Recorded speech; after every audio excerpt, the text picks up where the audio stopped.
2 3 ও আয় অসমীৰ মান জাতিক জগোৱা গান মৌচুমী মাতে আশীৰ্বাদ দিছে বিশ্বখনৰে প্ৰাণ গানৰ শেষতো আহিছে নতুন গান গাঁও জাতিক জগোৱা গান গাঁও মানুহৰ গান মৃত্যু জিনাৰ উদযাপনৰ গান এই ভগৱানে কৰি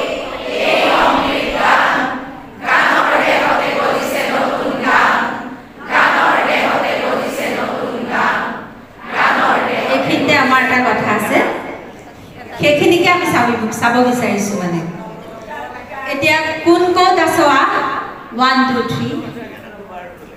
গাঁও জাতিক জগোৱা গান 1 2 3 গাঁও মানুহৰ জয় গান 1 2 3 মৃত্যু জিনাৰ উদযাপনৰ গান 1 2 3 শেষ হ'ব কেনেকৈ এই অমৃত গান গানৰ দেশতে গজিছে নতুন